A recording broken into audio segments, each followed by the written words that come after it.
distinguished guests, academics, researchers, students, members of civil society, and as well as representatives of the diplomatic missions, government and business.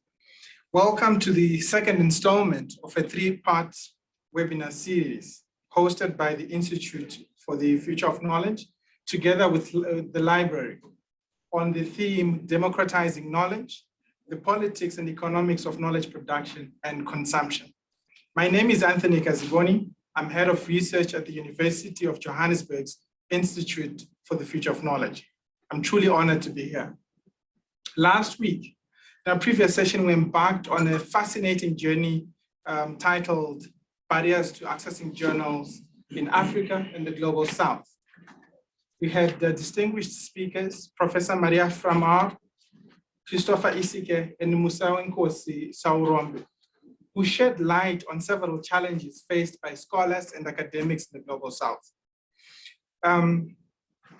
So when endeavoring to access scholarly journals for both reading and publications, the seminar's essence was eloquently encapsulated by the chair of the session, Dr. Oluwase Untala, who succinctly stated, there's nothing for Mahala in the realm of academic publishing.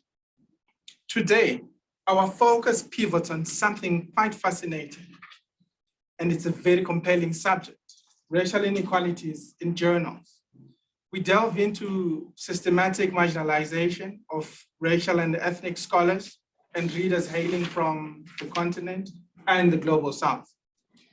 Our aim today is to uncover the pervasive racial disparities that persist within the realm of academic journals. What does it mean? Who's marginalized? By who and why? Guiding us along this intellectual journey are three distinguished speakers, each a renowned authority in their respective domains. These experts have not only served as journal editors, but have also contributed extensively to editorial boards and the review process of journals. We commence this exploration with Professor Benyera. I'll introduce him. Professor Evaristo Benyera is an associate professor of African politics in the Department of Political Sciences. He holds a PhD in African politics from UNISA. Evaristo's research is on transitology, transitional justice, decoloniality, customary and indigenous peace building, healing, and reconciliation mechanisms. He is the former immediate editor of Politia, Journal of Political Science and Public Administration and Management, and associate editor of Strategic Review of Southern Africa. The floor is yours, Prof.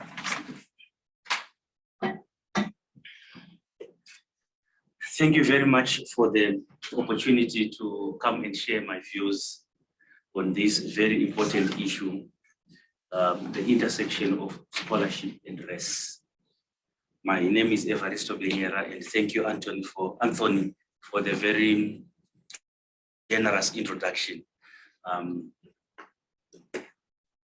I was privileged to be an editor of a journal that covers two domains: political sciences and public administration and management. So my brief remarks today will be based on that experience. And the first thing that came to mind when Anthony requested me to come and share my views was, how do I conceptualize racial inequality in journals? What conceptual framework can assist me analyze and make a meaningful contribution to this gathering? And I decided to respond to the question, how do we ethically manage knowledge production in a liberal capitalist world? Additionally, what constitutes knowledge and what does not constitute knowledge? Who determines what is knowledge, and by extension, what is not knowledge? In fact, what is the purpose of knowledge, and what is the source of knowledge? And finally, we speak about race, we speak about racism, but what exactly is race? Is it skin pigmentation? Is it privilege? What exactly is race and racism? And the more I tried to respond to these questions in relation to scholarship, I realized that this is not as simple as I thought it would be, that white people publish and black people don't publish. Because what is a black person and what is racism? So here is my understanding of race. I view race as an ideology of human hierarchization. That is very important because racism is an ideology. And as an ideology, it thrives on hierarchizing human beings. We can debate on the structure of the hierarchy.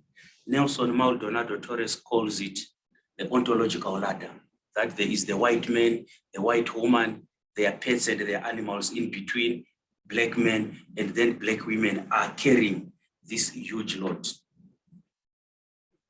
This hierarchization implies systematically differentiated access.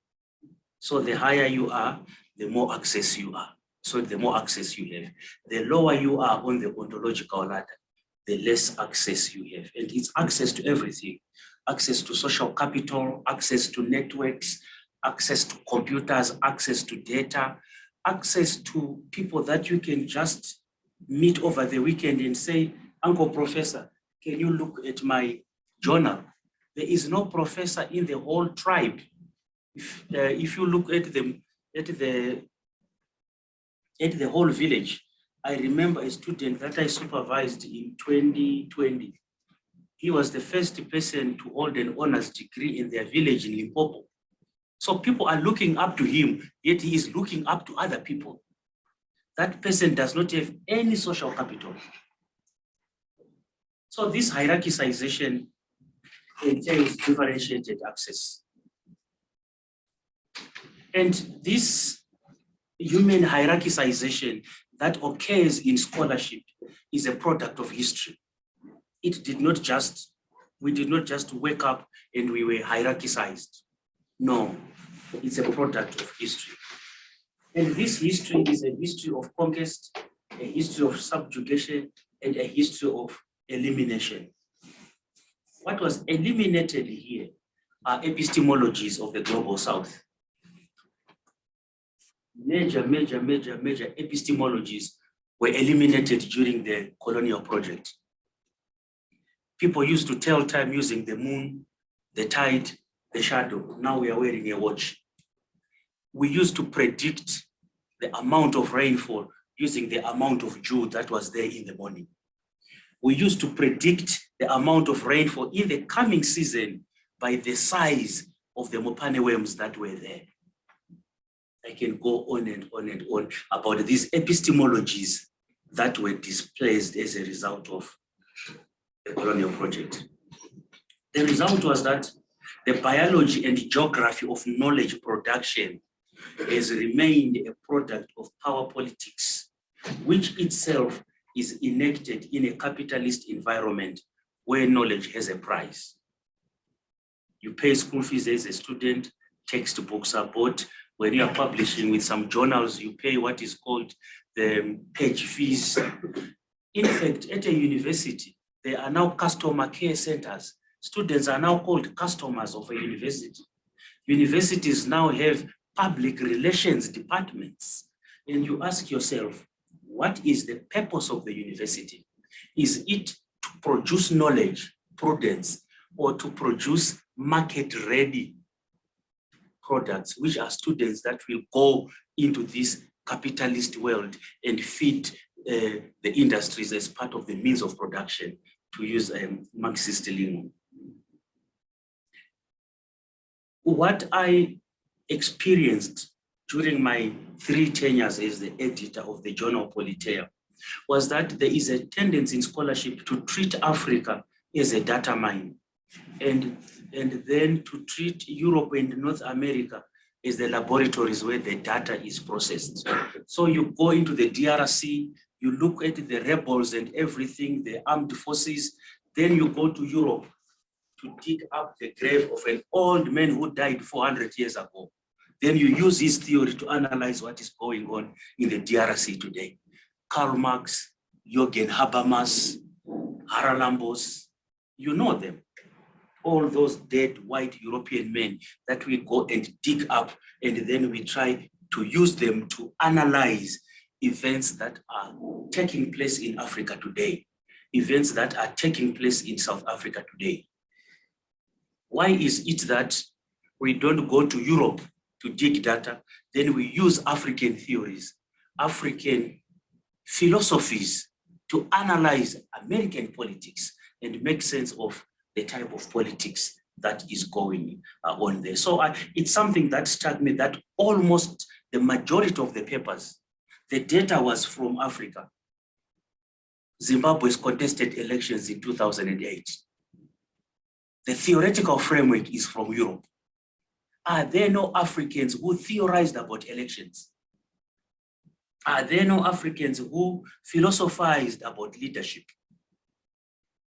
So it's something that we need to pay attention to, both as scholars and knowledge practitioners, that there is this misalignment between data and theory, where data is from one other place and the theory. I am not against the theory emanating from elsewhere, but as long as that data is conceptually aligned to the theory.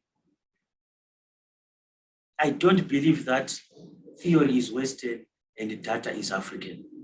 Theory must be universal and data must also be universal. We must dig up data from everywhere and use theories from everywhere. What happened to Islamic theories of jurisprudence? Why are we not using those? Why are we stuck with Hugo Grotius? Practically, what exactly did I experience during my tenure? The first issue is the issue of representation and access. Scholarship is still racially hierarchized. Most of the people that published with me were white men, and very few Black women published with me. Even the journal submissions, the article submissions that were of acceptable standards by Black women were very few. And this is not to cast aspersion on them as scholars, but rather it is to point to the many battles that they have to fight, from gender-based violence to, I've got two beautiful daughters. They are lucky because they are beautiful like their mother, and they are also intelligent like their mother. So she was telling me that every day when she wakes up to go to university, she has to answer about 20 questions. What should I wear? What should I not wear? Which road should I take? Which road should I not take?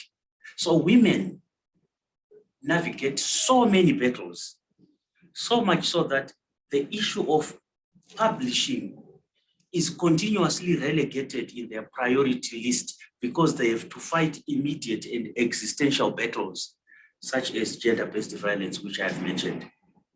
Then there is limited representation. Racial minorities are underrepresented in authorship and editorial boards. You find that the board of Politeia also reflected that racial imbalance, where the majority of the board members were either white men or white women. Not that we did not approach and try to appoint Black men and Black women. We tried a lot, but again, it goes back to the same issue, that they seem to have more and immediate battles that they must fight before they think of sitting on this editorial board. The second issue that I witnessed is the issue of implicit bias and discrimination. This is the issue of unconscious attitudes or stereotypes that influence editorial decisions and peer review processes.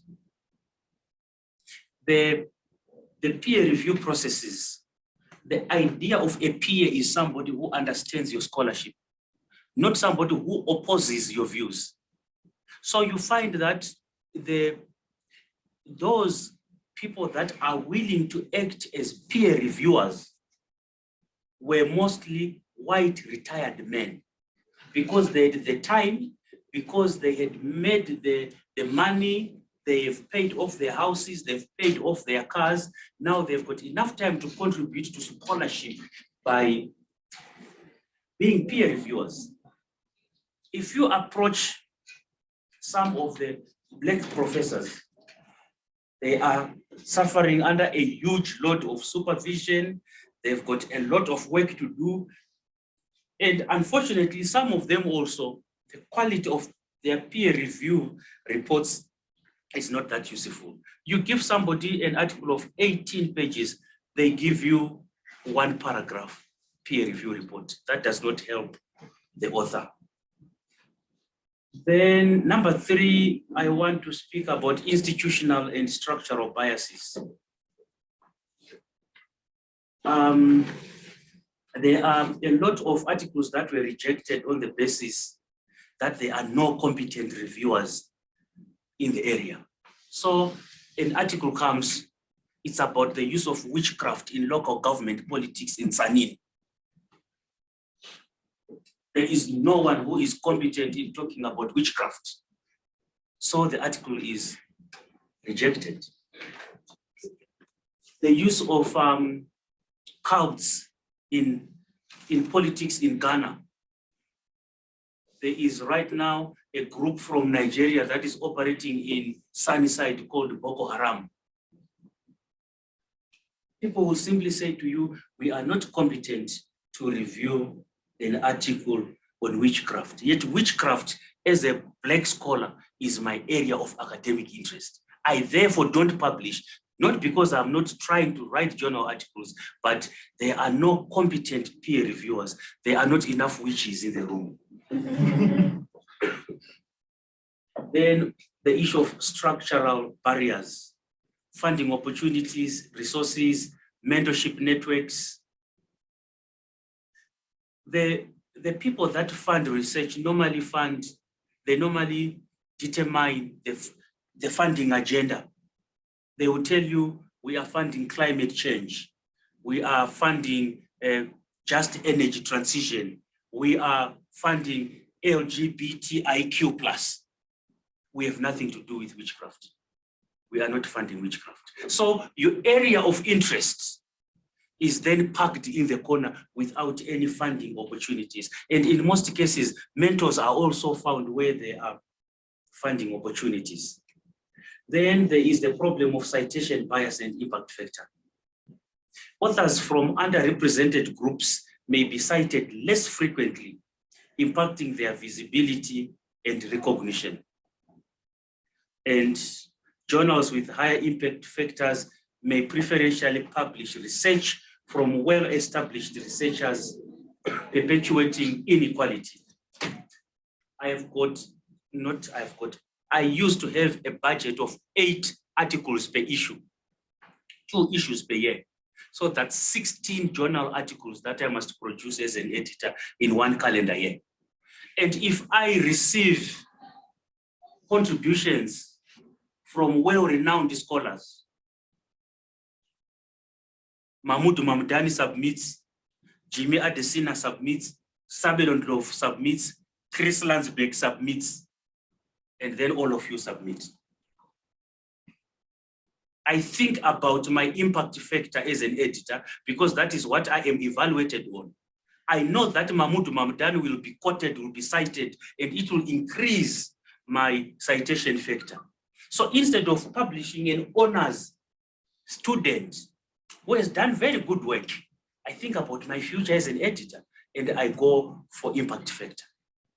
So it's trying to balance access versus quality. The more I tend to be accessible as an editor, the more I am presumably lowering the standards.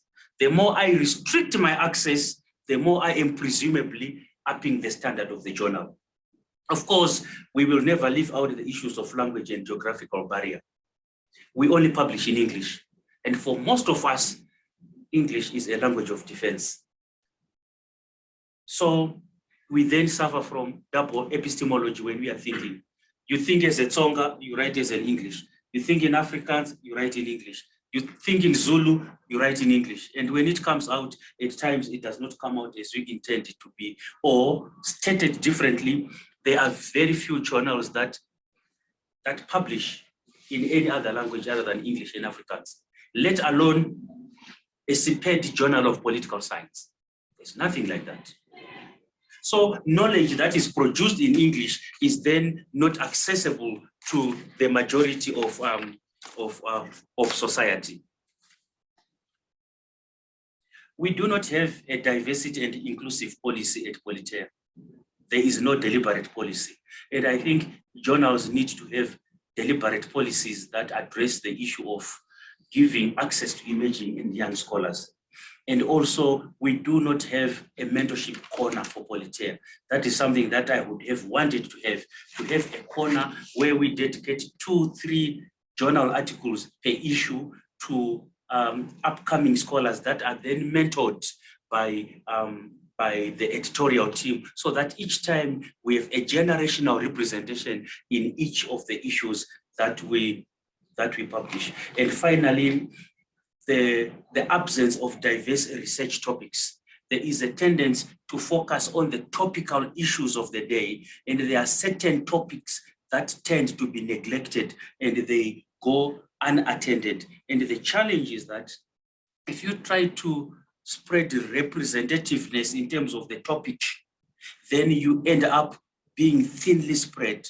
The solution that I tended to use was to commission special issues. But again, a special issue was one of the biggest headaches that I ever had, because you are almost managing by proxy. So colleagues, these 8 issues, I feel if we address them, we can attain racial balance in journal. I am not saying don't publish white scholars. I am saying publish the black as much as you are publishing the white. Thank you very much.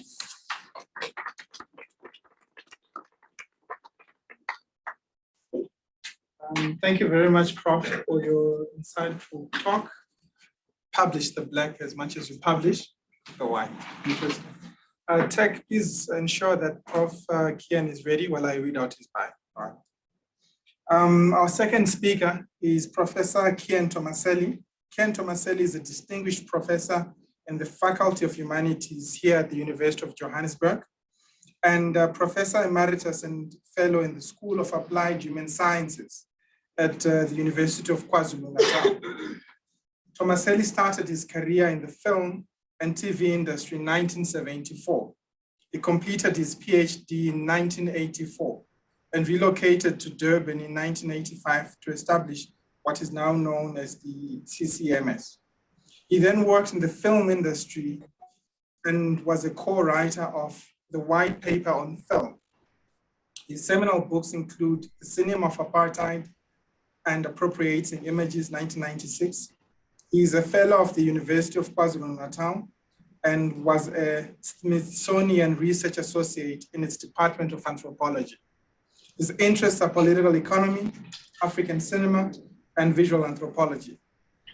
Also worked as editor-in-chief for Critical Arts, a journal for cultural studies, co-editor with the Center for Research into Culture and Media at Murdoch University, Perth.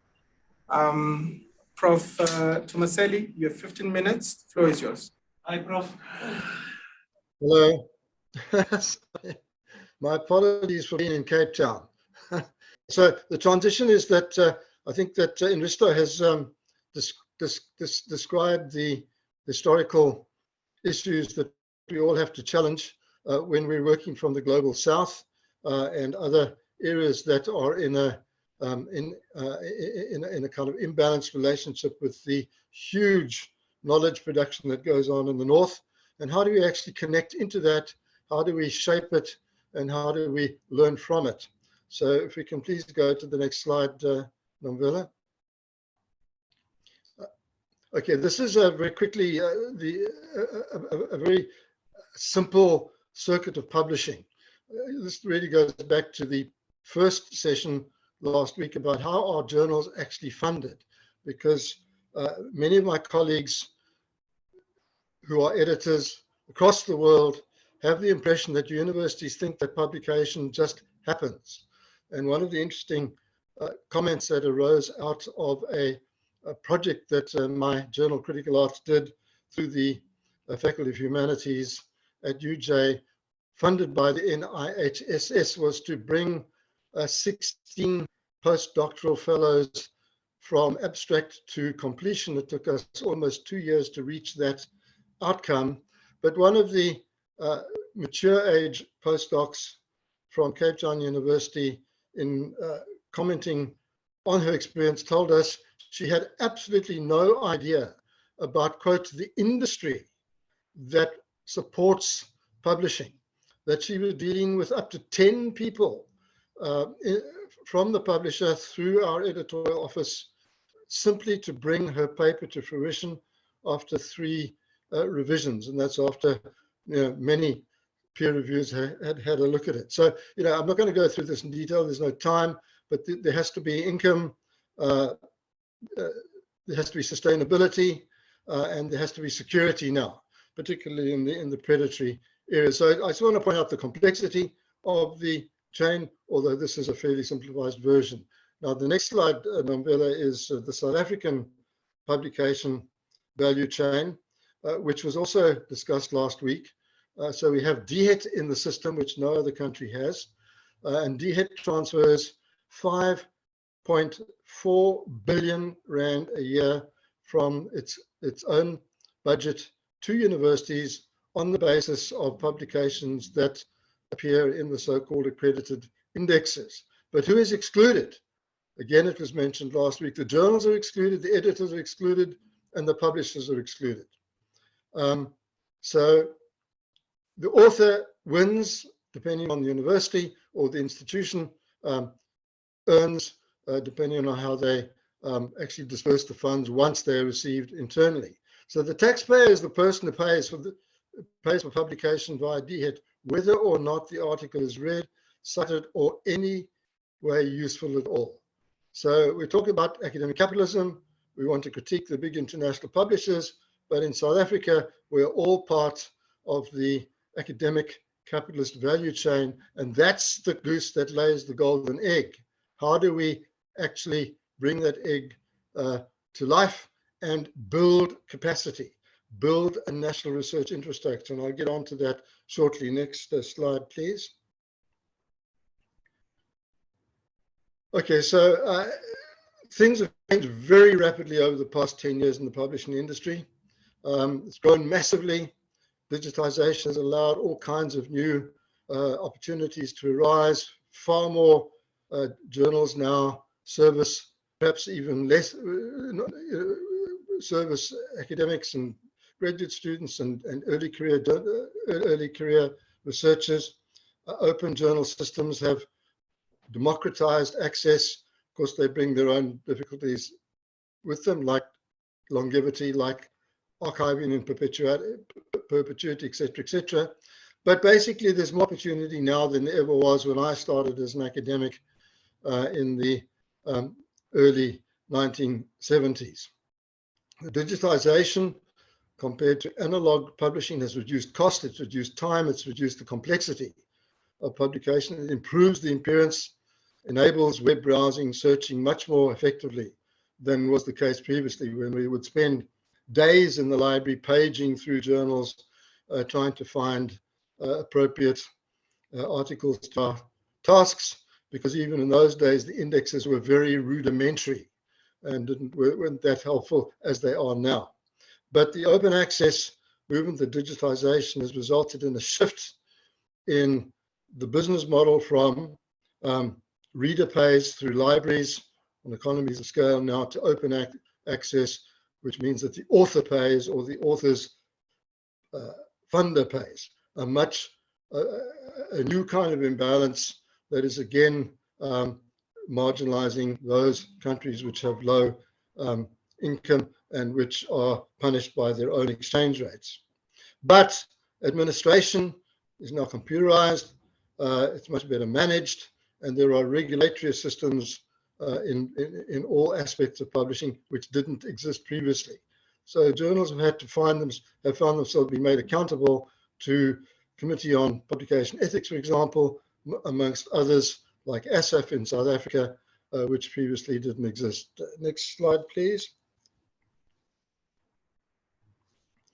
Okay, so, but, you know, as has been the subtext throughout this set of seminars, plus any other workshop on publication, this is Paul De Silva writing about how to write a lot. He says, academic writing can become a sordid drama. Professors everywhere feel oppressed by half-done manuscripts, complain about cruel rejections from journals, scramble breathlessly to submit grant proposals. And that is intensifying in recent years from the time that he wrote in the early 2000s. Yet, and this is the problem I think we face in South Africa, thanks to the DHET system, which has been very successful on one hand, but universities now consider journals to be just post boxes to send submissions to tick DHET incentives. But as I think everybody has pointed out over the last two sessions, journals represent communities of scholars, paradigmatic innovation, and historical epistemologies. And editors and journals shape disciplines. We're not just postmasters. And the Academy of Science, I head up the Scholarly Advisory Committee, and we've been working on a statement to be released shortly to universities, appealing for them to take editing and peer reviewing seriously and to build those tasks into their performance management contracts. Because at the moment, only the author is awarded, but the people who actually enable publication are cut out of the system. And therefore, they feel that they're wasting their time and they don't get enough recognition. Next slide, please. Okay, so to continue the idea of the sort of drama, what are the economics? Okay, well, the cost of journal subscriptions has expanded exponentially, and that's linked to the consolidation of the publishing industry over the past 15 years or so in a way that it had not previously consolidated. Prior to that, it was a hit and miss operation. But these are national issues that I think need to be dealt with nationally between University of South Africa and or DHET and the big publishers to come up with some kind of affordable model that works not only for South Africa in the South, but in fact all low-income countries. Open article processing and open access charges, which Miriam mentioned, is a consequence of Plan S, which is a northern initiative foisted on the whole world, and which is fragmenting global research ecosystems. It's far too complicated to go into here, but open access is not an open sesame. It restructures the funding entitlements within particular and contesting research ecosystems, such as China and Asia, South America, Anglo-Saxon countries in Europe. Okay, the issue of entitlement, free access to both authors and reading is delivered or can be delivered by Google. Well, that's great. But as Maria pointed out, nothing is free. Somebody is paying somewhere, and she gave a slide on the estimated costs of producing a journal at the University of Johannesburg. We'll come back to that in a moment. Who is actually paying so that authors can write for free while they claim the DHET funding, and readers can read for free, and everybody else is actually subsidizing that chain.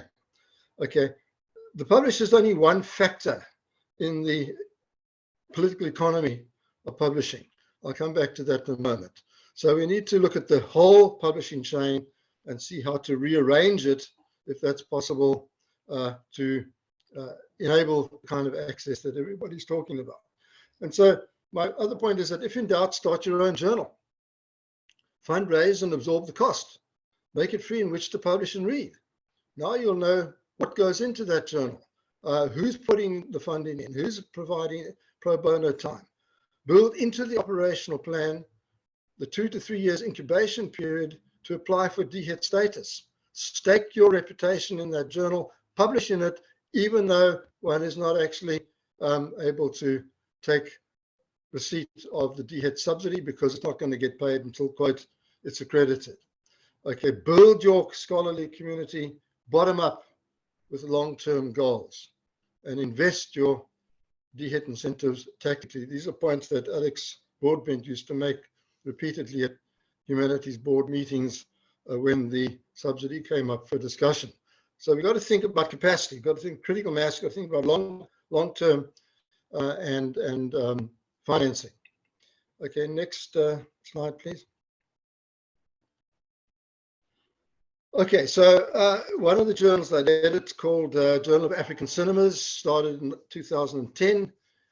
Here's just a very quick example of how I put the previous tactics into operation. I was approached by Intellect Books to help set up a Journal of African Cinemas because they had a whole stable of national cinemas which no other publisher was doing. And Intellect is a small group of academics who'd gotten together in Bristol and who decided that they needed a different kind of model that actually serviced authors and editors rather than starting only with markets. So they had to find a relationship between the author, the editor, and the market. And they do provide top-class content and copy editing services, especially designed to service authors from parts of the world where English is not the first language or even the second language, particularly, for example, with regard to the Journal of African Cinemas. The editorial board that we selected come from within Africa. And the reviewers come from within Africa where possible, but we also have members of the diaspora, plus others who are experts in their field. The whole point of the journal was to create a set of opportunities for African resident scholars to publish in an African-oriented journal, published from the north to get exposure of their work globally, not just locally. And so the editorial board is linguistically representative in the prime global academic languages such as Arabic, French, English, Portuguese, and German, in addition to the local languages. And our editorial board members very often pro bono guest edit whole numbers in translation from Arabic, from French and Portuguese, and from local languages. So that's how we actually have positioned this particular journal to make its impact on the global academic environment, which it has done over the past 15 years. Next slide, please.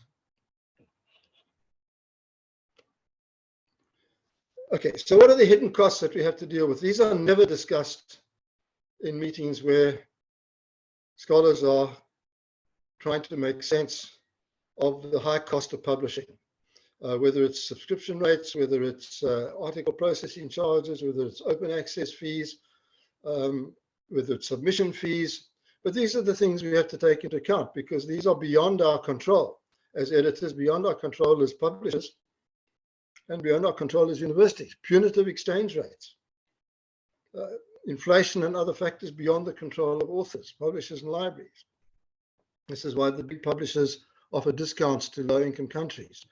Though the problem for South Africa and Nigeria is that because of our World Bank rankings, we are not considered to be low income. Therefore, we are subject to higher invoices than would be the case, for example, for Zimbabwe or Botswana. Taxes. This is the hidden cost of everything. Digital, import, customs, VAT, bank charges. Push up the price of books massively. The high cost of computers, ink, software licenses, hardware, paper, upgrades, replacement, maintenance. Why do we need our computers upgraded every 3 or 4 years? Because the market requires it. And if you don't upgrade, you get left behind. Your computer freezes. My computer's got 2 weeks to go and then it gets upgraded and I couldn't get it on this morning. So these are costs that we need to take into account. We need these technologies in order to produce our journals. And then To remain viable with UJ's press, it's now costing on average 10,000 Rand per article to be published in a UJ-hosted journal on its website, whereas Oasis, which is a Cape Town-based company, charges 1,100 Rand plus per page. Okay, it's open access. They're both open access, hopefully archived in perpetuity. So there are certain down the line benefits of those kinds of charges, which for most of us are actually quite steep, certainly in the humanities. But these can be recovered from DHET incentives, depending on how the university disperses funding internally. And there are other organizations to which one can apply, but then one's spending more and more time raising money and less time actually doing the research. And the money goes into publication rather than research expenses. Next slide, please. Next slide. Yeah, thank you.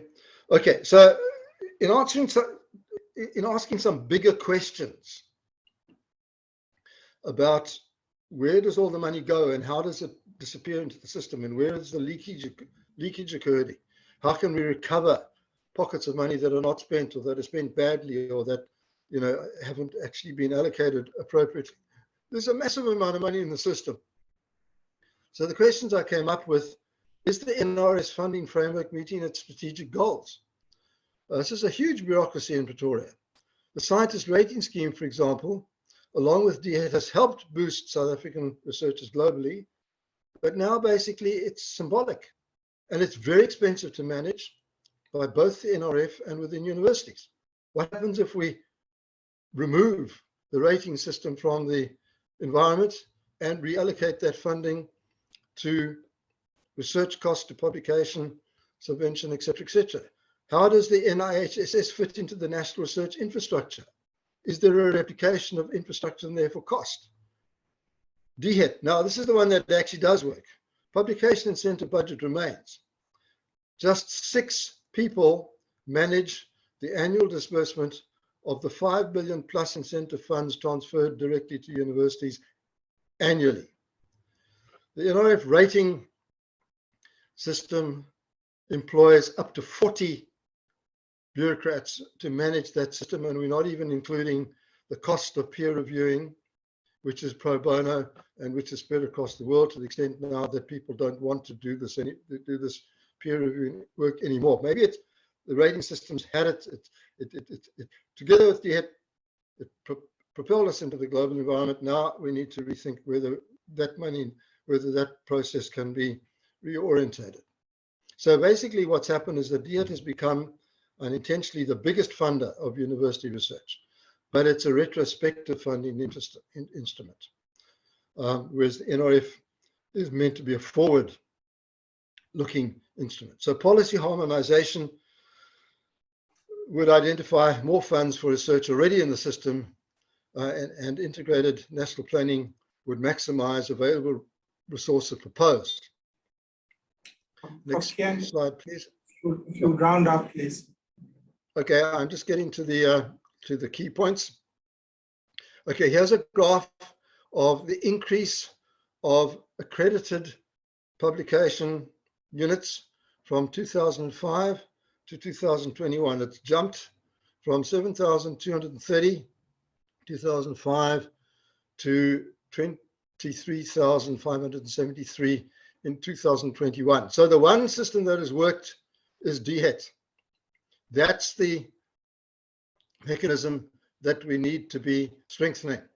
But it's in it kind of fits in a fragmented way with the other sources of funding. Next slide, please. Okay, now just to round this off, there are 337 journals in South Africa. That's a hell of a lot of journals for very few universities. And in fact, in some disciplines, there are more journals than there are universities. So we're not under-resourced with regard to available South African journals. Okay, of the 337, 281 are accepted for accreditation purposes. And if you bring the indexes into play, 408, the figure is 480, but some are cross-listed. There are journals that are not on any indexes, and there are journals listed on indexes that are not the approved ones, which actually all take, or certainly whatever index one is on, takes one into global exposure. Next slide, please. Okay, okay. So this is the breakdown in graphic form. We can go on, please. Next slide. Okay, let's finish with this slide here. Okay, this is the example that Maria used last week, to which I have added additional costs that are hidden and that are hardly ever recompensed. Okay, the pro bono work done by editors, in my estimation, up to 5 hours per submission, per editor. If you've got 2 editors, that's it could be more than that. That is funding that somebody else is paying for. In my case, my salary pays for my time that I spend with an author from another university. It's not factored into my salary. It's not factored into the journal cost. And it's not taken into account by the submitting author. Peer reviewers. In the old days, prior to COVID, you'd ask 2 or 3 reviewers, you'd find 1 or 2 that would bite. Now we're up to 20 and they don't bite, or one bites and they don't respond. But a competent reviewer could spend anything between 2 hours and 2 days evaluating an article. That is cost not factored into the value chain, because how do you factor it into the value chain? Which add to the 160,000 Rand that Maria has listed as a total cost. So the published an article could well be up to 200,000 Rand per article if the pro bono work is taken into account. So we need to factor those into the value chain. Thank you so much for your analysis of the South African landscape. I think I particularly enjoyed how you were able to hone into day-ahead and the day-ahead subsidy and what it means for us. Thank you very much. Our last speaker, who I hope will tend to broaden the discussion so that we look at the global landscape around knowledge production and the racial dynamics that we have, is Professor Jimmy Adesina. Professor Adesina is the DST NRF Saki Chair in Social Policy at the College of Graduate Studies at the University of South Africa. He was Professor of Sociology at Rhodes and Professor and Head of Department of Anthropology and Sociology at the University of Western Cape. He directs the Transformative Social Policy Program and leads the Intellectual Heritage Project at the same university. He was a professorial research associate at the Nordic Africa Institute, Uppsala University, Sweden. He taught at the University of Ibadan.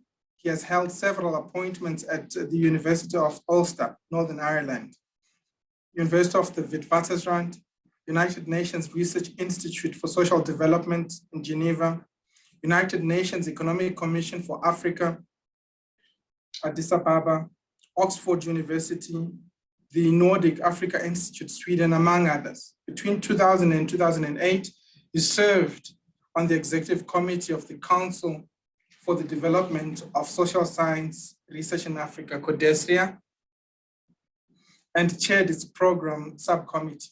A past president of the South African Sociological Association, he was elected to the Academy of Science of South Africa, ASA, in 2005. He serves on the board of the United Nations Research Institute for Social Development in Geneva. He has served on the board of editors of several journals, including African Sociological Review, South African Review of Sociology, Current Sociology, and Global Policy. He's the corresponding editor of the Review of African Political Economy. Prof, the floor is yours. Thank you. Thank you very much, Tony. And my appreciation to the Institute for the Future of Knowledge, GJ, for the invitation. The subject of racial inequalities in journals, or generally broadly what one may refer to as scholarly publishing, I think is fraught with what I call methodological problems. Intuitively, we tend to conclude that the global north dominates the global research publication. And different scientific reports tend to reinforce this assumption. In a 2022 publication by Radhamani Suyamurthy in the Journal of Scientometric Research, for instance, claims that over the last 2 decades, Africa's share of scientific publications had risen to 7.6%, and that the continent accounts for 1/3 of all international publications in tropical medicine. South Africa and Egypt account for about half of the total output. Of the top 5 countries, 3 are North African countries: Egypt, Tunisia, Algeria, with 2, South Africa and Nigeria, in sub-Saharan Africa. For my own discipline, sociology, a 2023 report by DESI NRF Center for Excellence in Scientometrics and Science, Technology and Innovation Policy, Stellenbosch, which is housed within CREST, made the following claims: that in 2020, South African sociologists as authors accounted for 0.91% of the top 1% of highly cited papers, up from 0.0% in 2000, accounted for 4.55% of the top 5% of highly cited papers, up from 0.0% in 2000, and 9.09% of top 10% of the highly cited papers, down from 20% in 2000. As a measure of racial injustice in journals, these are not particularly helpful data for methodological reasons. First, the scientometric report relies solely on the Web of Science database. The database excludes thousands of journals. As far as sociology is concerned, neither the South African Review of Sociology nor African Review of Sociology, 2 journals which have been associated, is in the database. In the African Review of Sociology, which is owned by Codesria, it was a deliberate policy to maintain, the relative independence. And an ironic twist is that the journal in which the Suyamurthy article was published, the Journal of Scientometric Research, is not in the WOS database. Further, the WOS Web of Science offers no insight into the demographic profiles of authors, an issue that resonated particularly so in the South African data. Now, while I understand that the convenience of using easily accessible databases, the reliance on databases such as the Web of Science concedes hegemony to the systems of knowledge production that is dominated by the North Atlantic. If you were to put the French scholar and the American scholar together, the French scholar will complain about hegemonizing tendencies of the American scholars, and so on and so forth. Globally, studies by Fenjuan Liu and colleagues, and Charles Gomez and colleagues, have argued that non-white scientists appear on fewer editorial boards, spend more time under review, and receive fewer citations, end of quote. that's literally the title of the paper, that countries of the global north in global science increasingly receive more citations than other countries doing similar research, end of quote.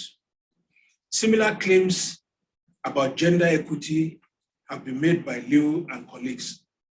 Similar to the scientometric studies mentioned earlier, there are limitations imposed by the databases used for these studies. The studies by Liu and colleagues relied on 6 publishers: Public Library of Science, plus Frontier Media SA, the Multidisciplinary Digital Publishing Institute, Hindawi Publishing Corporation, the IEEE, and the PNAS. Relying on a different database which combines Web of Science and South African accredited journals, the reports on the discipline of sociology by Johan Mouton and his colleagues at CREST suggest that the share of Black South African university authors rose from 19% in 2005 to 56% in 2020. This contrasts with the drop in the share of South African authors from 82% in 2005 to 67% in 2020. This will indicate a significant increase in the overall demographic share of Black South African authors between 2005 and 2020. But let me shift to something slightly different, which I think is a lot more important.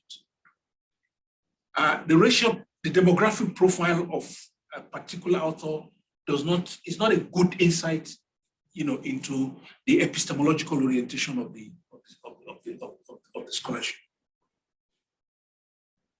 And I think, as I said here, pivoting my discussion to matters related to equity in research output, but from a different angle. This concerns the epistemologically relevant ecosystem of scholarship.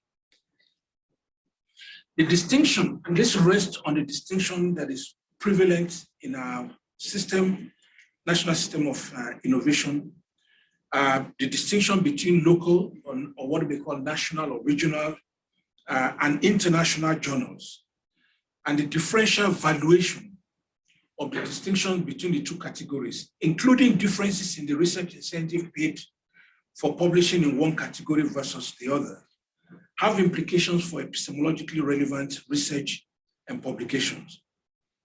Some universities pay research incentive amount for articles in international journals that is twice the amount paid for national journals. Our national system of rating researchers has embedded in it an incentive system that privileges publishing in the so-called international high-impact journals. The pursuit of improved rating or improved ranking in the global university ranking by many of our universities encourages publishing in international high-impact journals and is incentivized within our systems. This is not a phenomenon that is exclusive to South Africa. I'm aware of a number of other countries or universities in other parts of our continent where promotion is increasingly dependent on the share of your publication that is in international journals. The paradox is the perverse outcome of such an incentive system. Selective publishing, where our best articles are reserved for international journals and the weaker ones are reserved for national journals. The more senior scholars, at least in the journal to which I'm, particularly linked in the South African context, South African Review of Sociology, seem to prefer to publish outside than in national journals.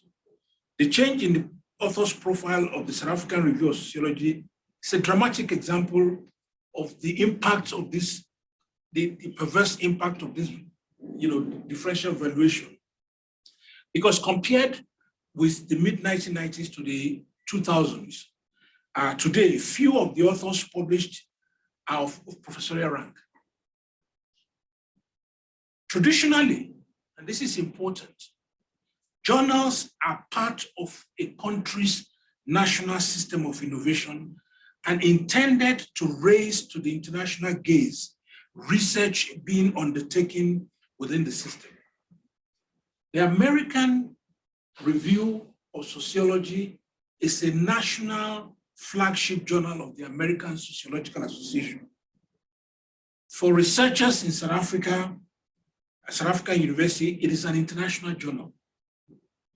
For researchers in the University of Chicago, it is a national journal. By contrast, the South African Review of Sociology will be, to them, an international journal and to us, a national journal. Supporting and valuing national journals are important for our core business as researchers and has long-term implication, on what we call a demographic, equity. Let me indicate an example, just as an illustration of the implications of the differential valuation, valuing, in that supporting and valuing national journals are important for giving visibility to epistemologically appropriate national research efforts. So let me illustrate again from the discipline of sociology. An epistemologically relevant approach to the sociology of family in South Africa requires research that makes legible diverse forms of what we will call family formations, beyond the notion of the nuclear family. In this context, an umalume does not translate into an uncle, and a rahadi does not translate into an auntie.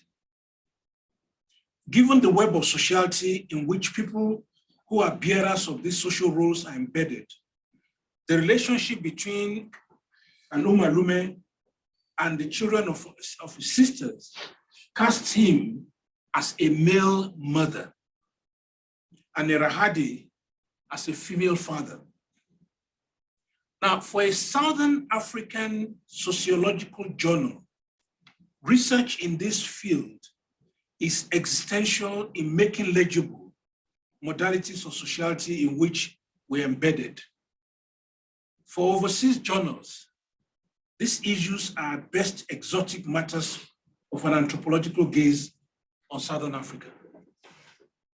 Deepening the quality of national journals and valuing them not only helps retain senior scholars as authors, but high quality research of national significance done within the national context as well. In paying attention to national journals, we address concerns of demographic equity. And I would argue here that we need to pay attention to the gender equity as much as the racial equity. And nationally relevant, epistemologically appropriate research and research outputs. Thank you.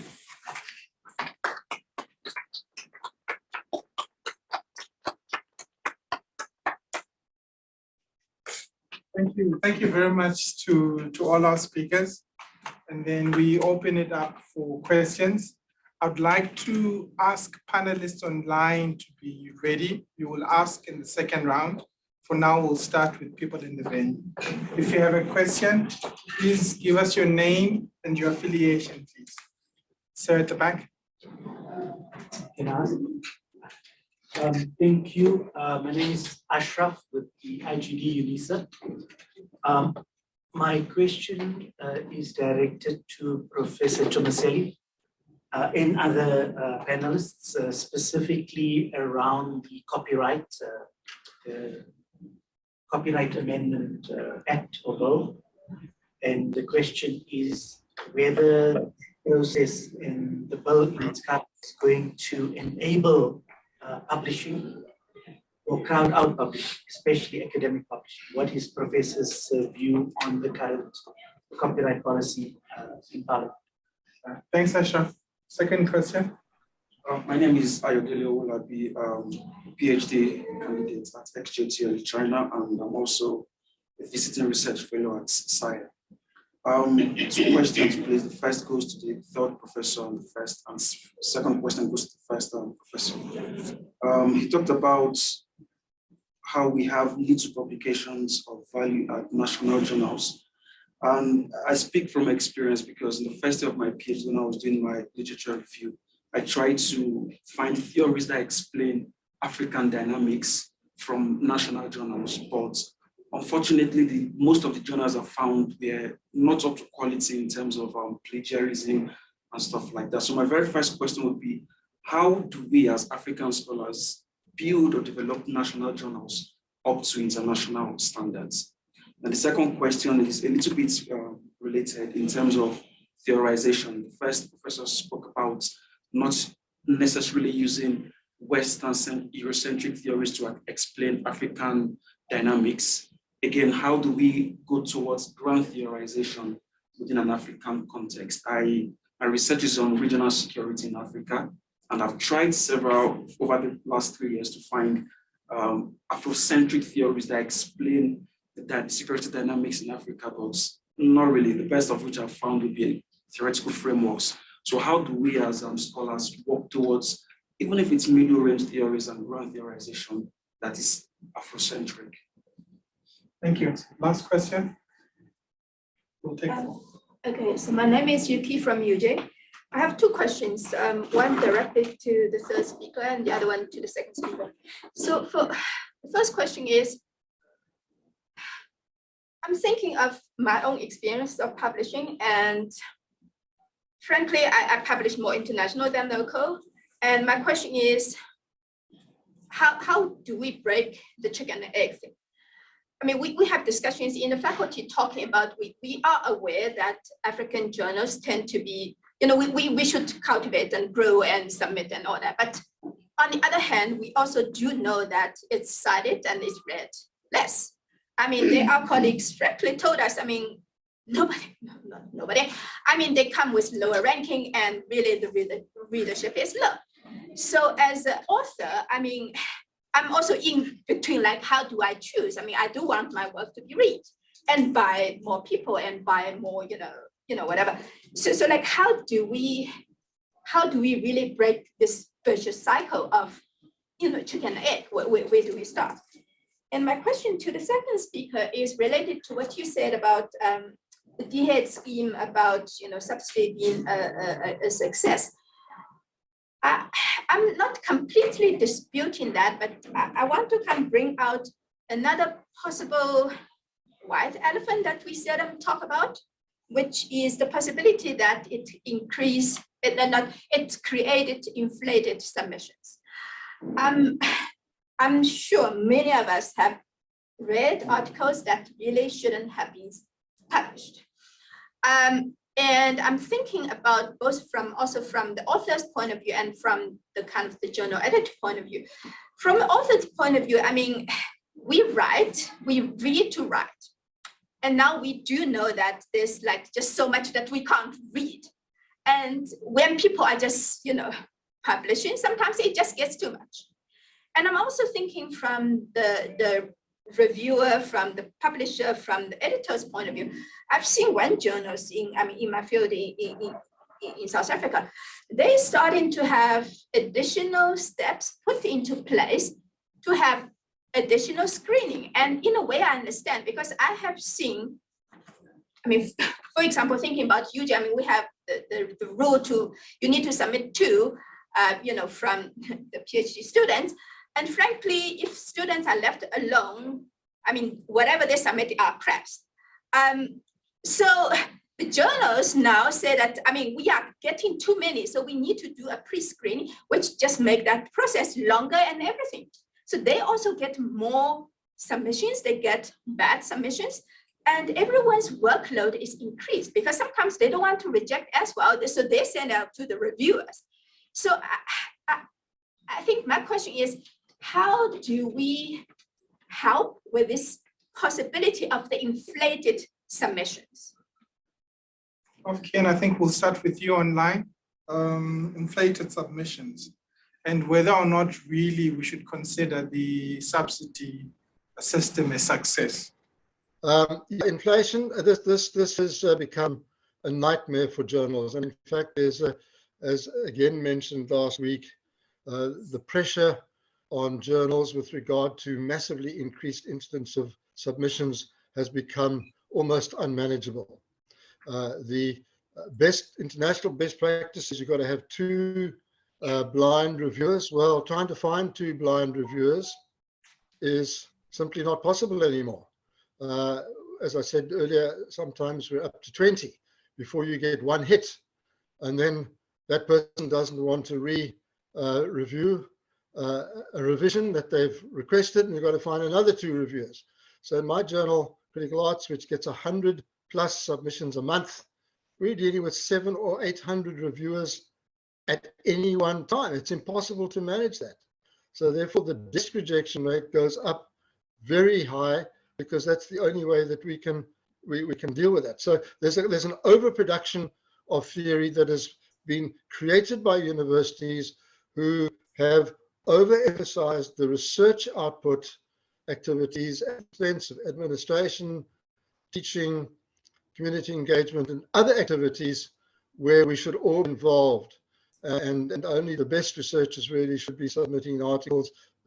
Other people should be rewarded for working in their sites of activity, whatever those might be, but that's not happening. Only publication has been taken into consideration. So it's a manageable project. Editors are resigning en masse, not just because of the cost sometimes imposed by article processing charges by the publishers, but because they don't have the capacity anymore to manage the publication process in relation to the number of unnecessary articles that are being submitted. And the South African emphasis on MAs and PhDs having to submit as the condition of their registration is actually illegal, because the journals are being implicated in a legal process, in an evaluation process for which they've not been appointed, which they've not been told about, for which they're not being paid, and for which they're not being contracted. But the incident has come about because of the need to milk the subsidy system. So, someone you mentioned Crest and Johan Mouton, well, that operation in relation to DHET is trying to manage all of this insanity and to come in with a more streamlined way of doing things that relieves pressure while also ensures greater efficiency and honest use of the subsidies that do come in. Well, okay, I'll stop there. Well, I have you, Prof. Ashraf asked a question regarding the copyright amendment bill. Do you also want to just talk about that? Yes, what did he ask? I had a lot of dropout at that point. What was your the exact question, Ashraf? Prof's view on the current version of the bill and whether it promotes the academic publishing sector or it restrains academic publishing. Okay, yeah, I've got the question. Okay, there are tens of thousands of pages of legal, financial, and other kinds of documents that have been submitted to the parliamentary portfolio, pointing out that should the bill be accepted in its current format, and we're really talking about 2 or 3 clauses only, that it will have serious implications for the national research economy, because what it does is to weaken copyright protections on materials used for educational purposes. And that means, and since in South Africa, the bulk of the publishing industry is based on educational production, educational publishing, authors will stop writing textbooks because textbooks are not recognized by DHET for research incentives. Already there's a decline in textbook writing because the weakening of copyright protections means that the university buys 1 copy of the book and then empowers Minolta and the ink companies and the paper companies to republish that book without permission, without permissions being paid, without Delro course packs being licensed, which are very cheap actually in the scheme of things. The result is that South African authors are now looking to publish overseas. The textbook industry is beginning to drop, which actually has implications for the decolonization of knowledge, because now we rely again on imported textbooks against the inflation rates, and the exchange rates and the import taxes and what have you, the price goes up, and the South African industry, publishing industry, is now beginning to contract. So there are serious implications which the universities are not dealing with, and which the Parliamentary Portfolio Committee doesn't seem to want to consider. And in fact, other departments within the state, for example, creative industries within the same department, has actually queried, well, they haven't queried the copyright amendment, but the assumption about copyright is the global assumption about copyright protections for authors, publishers, and readers. There's a balance between the three. But the Copyright Amendment Bill is that it overemphasizes the rights of users, students, creatives to appropriate published work in whatever format, whatever discipline, and recreate it for whatever purpose they want without having to get permission from the original contract copyright holder. So I think that there are serious implications. Communicare, a UDA journal, in December last year, 2022, published one of my articles plus 3 rejoinders from lawyers. Please do have a look at that if you want to get the history of that particular process. Thank you. Thank you so much. And then colleagues? Yeah. Can I respond from here? If, allow me to address 2 white elephants in the room. The first one is the issue of the turnaround time for the submission of a journal article. When I was at Politia, it would take as long as 2 years to publish an article from submission to publishing. And by that time, most of the issues would have moved on. Imagine you're writing about an election, then you look for peer reviewers, first round, second round, third round, copywriting, and so on. By the time that the article is out, it is no longer viable. So that is the first issue. The second issue is the new policy that there is going to be, especially at the University of South Africa, PhD through publication. So you publish 5 articles and then you constitute your thesis from those articles. So what it essentially means is that as a journal, we are now involved in the examination process of a PhD. We are now involved in the teaching and learning processes for a PhD. And it has created a huge influx of articles together with the mandatory regulations that MA and PhD candidates must submit and publish before they graduate.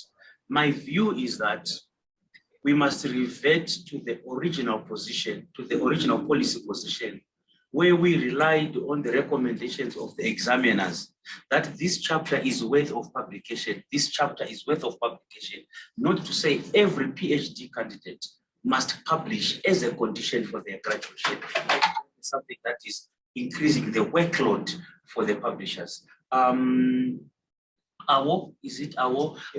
How do we find national journals that address, that have got Afrocentric theories? In other words, are there enough theories in Africa that talk to African conditions? My answer is no, and it is a challenge to all of us in the academy that instead of doing the regular scholarship like comparative politics and so on and so on, we need to go into those challenging corners such as theory development. Let's develop a theory that explains why a dictator such as Robert Mugabe was loved by people. Let's get into let's roll up our sleeves, and instead of us pointing out that there are no Afrocentric theories, let's take that as an opportunity, as a challenge to say, this is what Habermas did. I am going to dedicate my time to the development of Afrocentric theories that explain this phenomenon. Professor Yuki, the chicken and egg, whether to begin by publishing in the local journal or in the international journal. My own personal experience is that I always view publishing in local journals as a form of academic citizenship. And when I have got an issue that I want to address to an international audience, I pitch that in an international journal. But I am always cognizant of the fact that I owe some contribution to my local academic colleagues, and I make it a conscious decision that once in 2 or 3 years, I must publish locally. So there is no no answer. We can have a seminar about it, about how to balance between publishing locally and publish internationally. And I think we have to appeal to our inner selves to make a contribution to our local academic communities. And that also goes to those that speak other languages, like Afrikaans. They are Afrikaans journals. They are not well cited because Afrikaans is a very small language in terms of percentage when compared to English globally. So for you to publish in Afrikaans, actually you are not aiming to increase your citation or otherwise, but you are making a contribution to the knowledge production in that domain. Inflated submissions, I think I addressed that. I think let me pass on to Professor Adesina, if you've got any contributions. Right. No, thank you very much. Let's be very blunt about this. The reason why universities are asking PhD students to submit and publish is so that they can corner a bigger share of, it's being counters in the universities who are doing this. Because their own KPA is about how much you brought in 1 year, and it's got nothing to do with knowledge production. Okay? And the problem that, and I in my presentation, I mentioned three just, levels of in which now we're chasing where we are in the global ranking system. Okay, this has nothing to do with knowledge production. When I was going for my PhD in the UK, one of my mentors, Dr. Shule, called me aside and said, look, you're going for your PhD, that's your primary focus. Okay? It's not your focus to be jumping from one, conference to another. You go for conferences that are related to what you're trying to do and where you're trying to get feedback on some of the ideas you're dealing with. It's not something to be, publishing 4 or 5 articles and this and finish the thing, then you can, we're having a situation where this has been inverted because of being counters in the universities. Simple and straightforward. Let's be very clear about what we're dealing with here, and in many cases, it subverts the whole process of people have mentioned it about asking journals to do the evaluation that and sometimes I have noticed the coherence in a journal in a thesis that you expect an argument made in chapter 1 is not being repeated again, and chapter 7 is like an independent article because the person who is writing the thesis thinking in terms of I need to extract an article out of this and this and that, and you're repeating the same argument that you made in chapter 2, and so on and so forth. So that's one thing. The second thing that has to do with local versus international journals. And I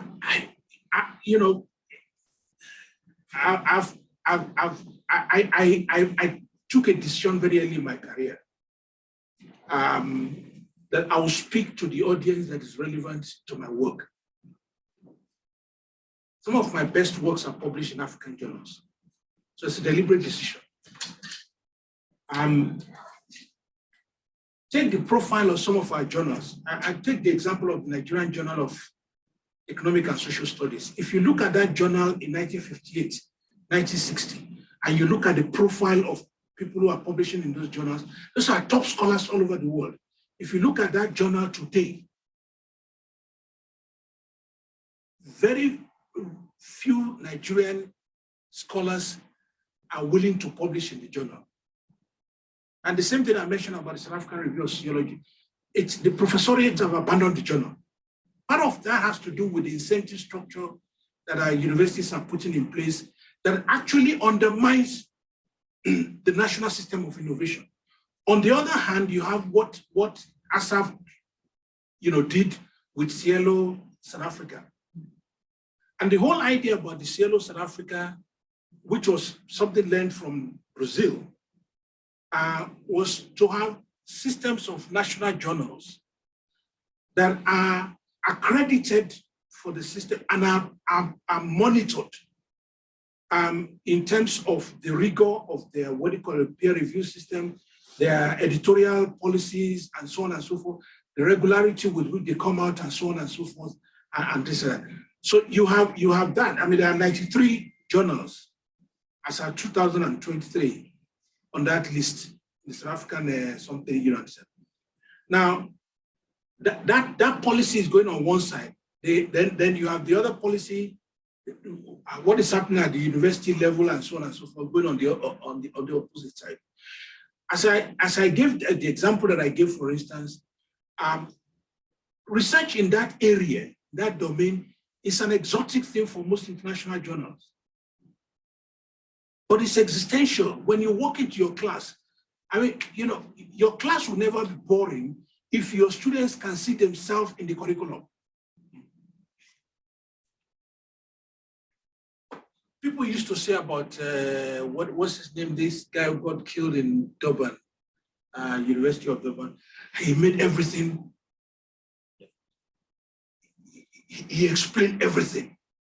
The whole idea of our research is about, I mean, I'm a sociologist, so I can speak, let me speak from a sociology point of view and say, it's about making legible the modes of sociality in which we're embedded.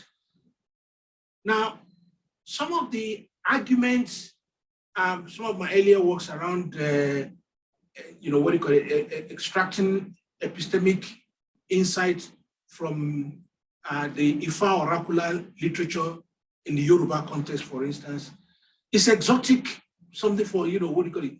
Of course, that kind of work is facing challenge from, what do you call it, evangelical, something who think that is, what do you call it, you're worshiping idols and, you know, yeah, you know, and so on and so forth, and you know. So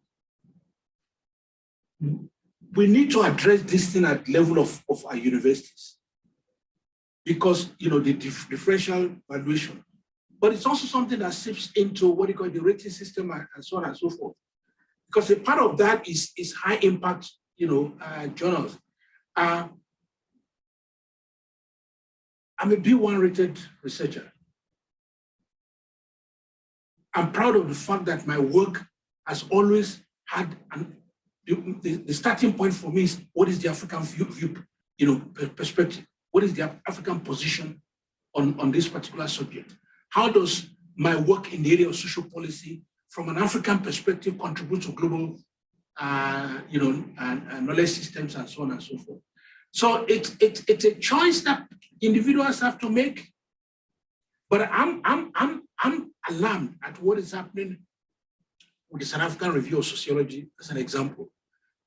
The professorate have disappeared from the flagship journal of the discipline within the country. There's something really wrong with the system of innovation that allows for that to happen. Thank you. Thank you very much. Do we have anyone online? Yeah, thank you very much. My name is Rudy Peterson, and I'm from UJS, looking after government and stakeholder relations. Firstly, let me commend the organizers. I think the Institute for the Future of Knowledge is so relevant and linked to the actual role of universities in terms of knowledge production. So I commend the Institute. So my first question is, and I must say to the first speaker, I appreciate I was online, but as I was driving to here, I watched in earnest, and I saw the nice shirt, by the way. I also wear my Madiba shirt. And so my first one, I was intrigued, and somebody said there's not enough witches in the room. I love the comment. And so it's around witchcraft and the authority figure. So my question to you is, are you serious? Are you authority figure on witchcraft and the research?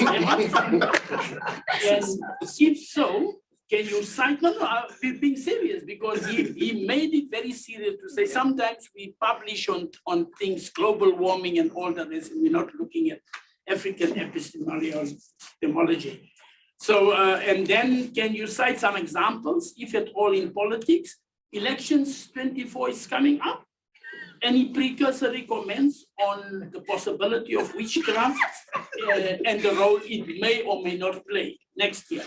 Second question, can the last speaker comment on global competitiveness on a continental perspective? Europe, Asia, Africa, America, and the South in terms of knowledge production. And I can also challenge the other two speakers if they may want to come in, because I would presume that knowledge production has got a economic value and it's got a competitiveness value in terms of a continent's competitiveness. And then to the last, but he is out, you just repeat it for him, colleague. Babylon's, I'm not sure if I got the spelling of the surname correctly, Setetwani, Babylon. He was a sociologist from UNISA. I think they may know each other. He was a former colleague. I was psychology at UNISA and you were sociology. I just wanted to check the Thank you. Yeah, thanks very much. Yeah. Yes, I was serious about witchcraft. And the short story is that I am from Zimbabwe. I came here to register for my PhD. I was studying the trajectory of liberation movements. I got a place. I went home to ask for blessings and permission from my grandmother to come here. She said to me, I must tell her in Shona what my PhD is about. Obviously, trajectories and all that refused to come out. Then she said to me, if you can't tell me what you are going to study in South Africa, is it necessary? And this is when I then thought about something that occurs specifically in our cosmology as the Shona people. And indeed, a lot of my work, my PhD work, is around issues of, I don't want to call it witchcraft because it's a colonial term. It's around that area. To a point where I wrote a proposal to the NRF about the possibility of harnessing lightning to use it to produce electricity. And they said, there is nobody who is capable of producing lightning. And I said, I saw it myself. Somebody said to me, there is a tree. Point to a branch that you want me to track down with lightning. And I saw it during my fieldwork. So this is why I asked the question when I started my presentation. What counts as knowledge? And who determines what is knowledge and what is not knowledge? Because we can have this discussion for the whole day. There is a person who was run down by a car. He was there in the morning. They took his shirt. They took it to the so-called witch doctor. He simply held that shirt and he told the police the name of the person, his surname, the time that he was killed, the vehicle that killed him, the registration number of the vehicle, and where the vehicle was at that time. So what do you call that? In other words, stated differently, there are other knowledges that are there that we must dare pursue. Let's not say what we don't know does not exist. So I will end my comment about witchcraft there. By the way, in pre-colonial Zimbabwe, at the Great Zimbabwe, the state had 3 arms. This was the ruling Monomotapa Empire. On the right were the witch doctors. On the left were the witches. Now they are called the Baloi family. So if this Tare would sentence you for the crime that you have committed, the witches would punish you. They would inflict a headache for 2 weeks. After 2 weeks, you come back, and then the witch doctors would undo that. That is how the state operated. And what the British colonialists did was to stigmatize the witches, the Balois, remove them from the ruling aristocrats at Monomotapa, and the Balois migrated down south to Tsanin. But that is a discussion for another day. And yes, are we competitive as African scholars? We are very competitive. I think it's a question that was directed at Professor Jimmy Adesina. But I will tell you that African scholars are some of the most sought after scholars in Germany, in the United Kingdom, in America. Just look at the number of scholars that leave a university such as UNISA and they go abroad. A lot of us. I can even brag and say, my area is political science. There was a call for a competitive grant that was flighted by the Oxford Department of Medicine. I was one of the people that was awarded that grant, yet I'm not even a medical doctor, but I got it. That just attests to our ability as African scholars. So yes, we are very competitive. Sorry, I had to step outside there. I don't know if there was any question for us. So there was, Prof. The question was on global competitiveness from a continental vantage point. How are we competitive, compared to the other regions in terms of knowledge production? Sometimes I think we complain too much.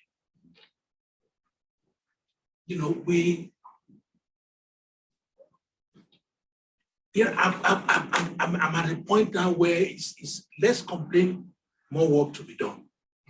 Okay, let me give the example of the Chinese context.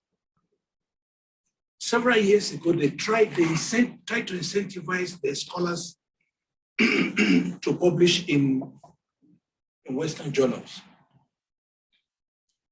After about 10 years, what do you call it? A review was done, which actually showed that the publishing in the, garnered fewer citations compared with the ecosystem within China itself,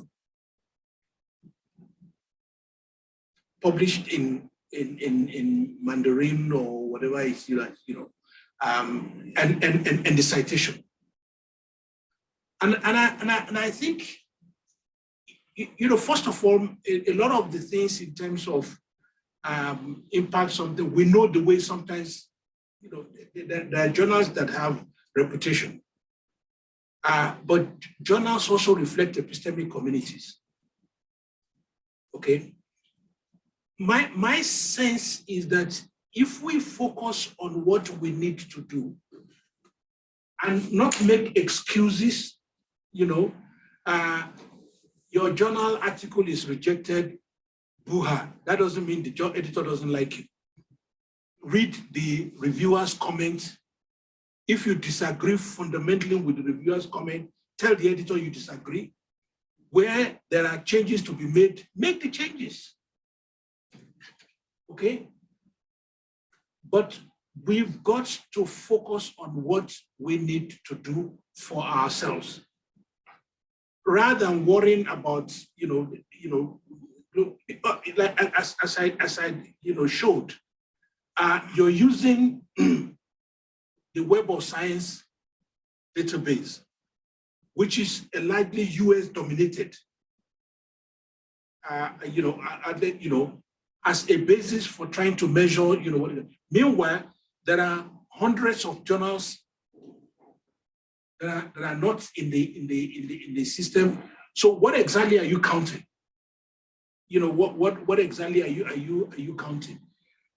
What we need as a country and as a continent to focus on was what was initiated by by ASAF a few years ago. And I get the impression that there's a winning enthusiasm for the Cielo South Africa project. Okay, was the Committee for Scholarly Publishing that ASAF set up, and the whole idea was that first of all we need to give visibility. So those journals are open access in the sense that author is not paid and the reader is not paid. It's on the website. Okay, there's rigorous assessment of the the editorial policies of the journals, and so on and so forth. We need to put a lot more energy into that. A place like Codestria, for instance, has the African Review, which is his flagship. It's in its 40th year now. Okay, but I regularly publish in it as a matter of policy, as a matter of my own personal decision as to where my work get out and so on and so forth. And I think if we pay attention to that, by the way, Codestria journals are also open access. Author doesn't pay, it's internally funded and readers don't pay. Okay. And if we make efforts, you know, and somebody was saying earlier on, even to cite ourselves, you know, it will make you know, a lot of difference. And finally, around the question of the one of the I think the you know, take two dimensions of the South African intellectual context, for instance. The labor studies, sociology of work, sociology of labor movement used to be the largest segment of the South African Sociological Association. Sitting on huge amount of data. Did we make any effort to produce a theory out of that? I mean, these are work that have to be done, you know. The transition in South Africa, it's one that is complicated. People talk about miracle, where you haven't been to Boypotown, you know, so you can talk about miracle, you know, this and that. But it's a very complex, you know, what do you call it, you know. One of the few people that I know who conceptually write around it is Mahmoud Mamdani. I was external examiner at what do you call it, and I said, look, you're sitting on huge amount of data. Where is the conceptualization and theorization around this? These are efforts that we have to make. Okay, but if you read, I mean, you said earlier on the number of African scholars who are all over the world, you know, and so on and so forth. In my own what do you call it, class of 79 at University of Ibadan, all are very distinguished, what do you call it, academics all over the place and this and that. We make efforts, I mean, at least I make effort to track down their work and cite them in my own research. For instance, I can argue that single-handedly brought our work to visibility, you know, what do you call it, within the South African context and this and that. And it's when you're talking about epistemic rupture in gender studies, that is a work of epistemic rupture. That is a work of epistemic rupture.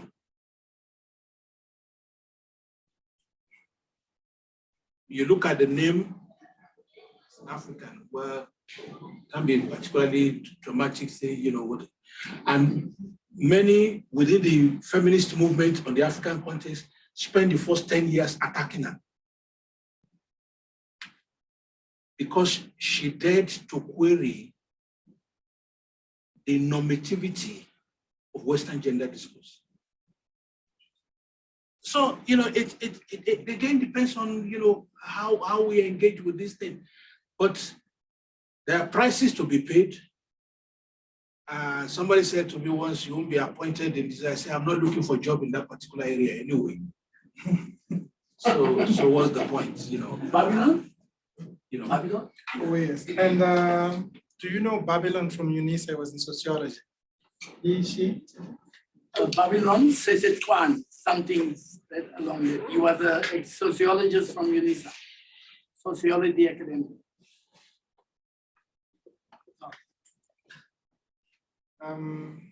Question? This is going to be a follow-up question.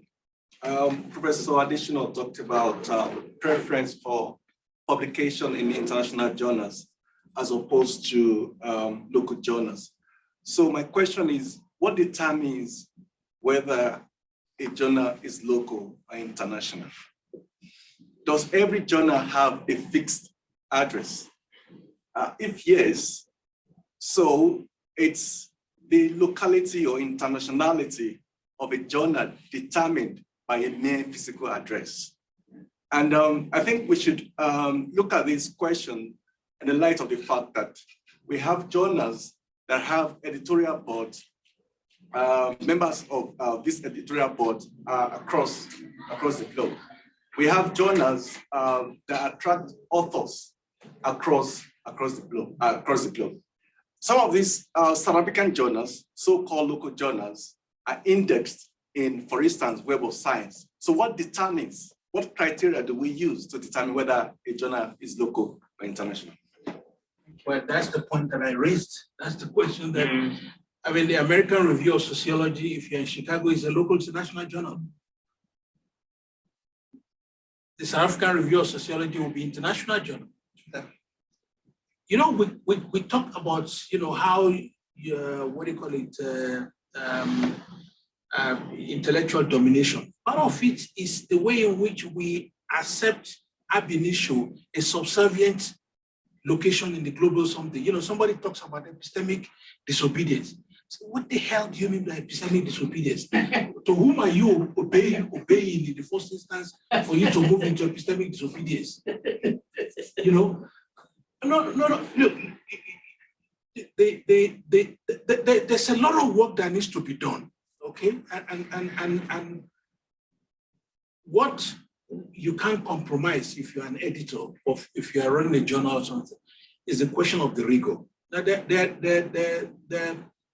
when I was president of the South African Student Association, we initiated this whole process of encouraging, what do you call it, graduate students to publish, and the process of mentoring and so on and so forth, you know, to get into journalism, because scholarship is apprenticeship.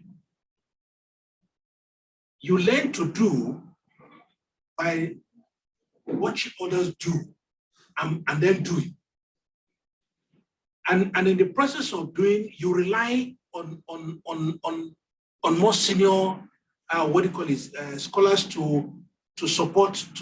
I'm a benefactor of the generosity of older colleagues. You know, people who will come to you and say, what are you working on now? Okay, people, you're thinking about an idea in your head, and at 8 p.m., the Faculty of Social Sciences, you can walk into the office and say, you know, I'm thinking about this, and for the next 1 hour, 2 hours, you know, can walk you through the whole idea and so on and so forth, you know. And your first article may get rejected, but that's not the end of the thing. Is to say, what am I doing wrong? What am I doing right? Okay, and then learn from what you did. You know, somebody was saying something. Your first podcast will be bad. Your second something, but if you don't do your first podcast, you can't do your 100th podcast, and so on and so forth. And I think that it's important in the way in which we understand the nature of, you know, what you call academic work as both relational as well as learning from others. Yeah. So I don't know. I'm probably going in circle now. Yeah. Colleagues, we've just overrun our time. I'll just ask you to give closing comments, Prof, and then you can chip in and closing comments, and then also to Prof Kian online, closing comments as well. Any comments? Okay. Yeah.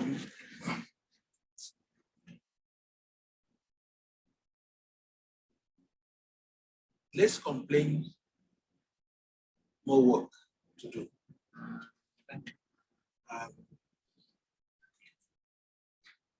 If you have a good idea and you work hard at it, there are enough journals around the world that will publish your work. Many of the journals we see today, the Review of African Political Economy, was started by young, you know, researchers who are working in the, you know, with, you know, of a left-wing orientation at the time when they faced hostility in terms of getting their materials. Now it's a mainstream journal. So if you're going to, if you start by thinking of where you want to publish your work, don't just send your work randomly to anywhere, because journals are, you know, editors have epistemic orientation. There's some people who will reject your work outright because they disagree with you fundamentally, you know, epistemologically, you know. But there's no space. But what we cannot compromise and should not compromise on is rigor of the argument. Don't make sloppish argument and then expect that because you wrote it down on paper, it has to be, and it makes sense to you. It has to make sense to everybody else. If somebody says, this doesn't make sense, don't react and say, oh, it doesn't like me. Think of it in terms of, okay, how can I better, expatiate on this particular, idea and this and that. And finally, John Oherenwa, early in my career, told me, good social science is making argument the size of the head of a ball pen, supported by data the size of the room. If your argument is overrunning your data, then there's a problem. Thank you.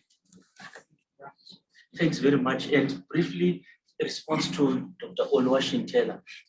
The challenge of categorizing journals as local or international is really problematic because the system that we use right now is if a journal is owned by an association, most journals are owned by an association. What is the office? Where is the office of that association?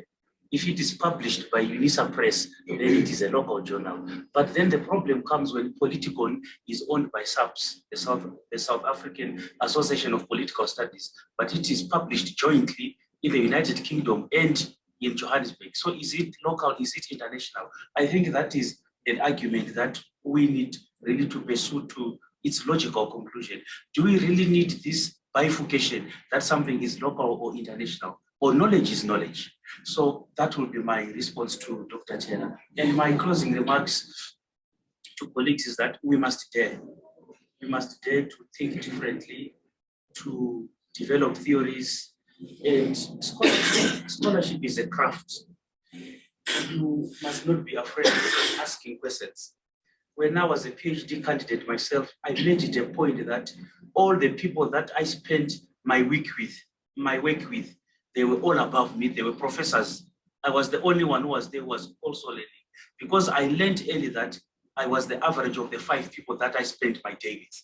So if it is my gardener, my helper, my grandmother, my grandfather, and my chomi, then I am the average of these 5 people. So I made a conscious decision to always academically punch above my weight, to ask questions, and never to be shy to knock on the doors. I asked those professors difficult questions and it got me somewhere. So just have that courage to start that journal. One day you will fly. Okay. From my side, thank you very much. Let's give the panelists a round of applause. Next week on Tuesday from 5 p.m. South African time, we have the last part of the installment, which is lessons from the peer community Inc. Thank you very much. The University of Johannesburg, the future reimagined.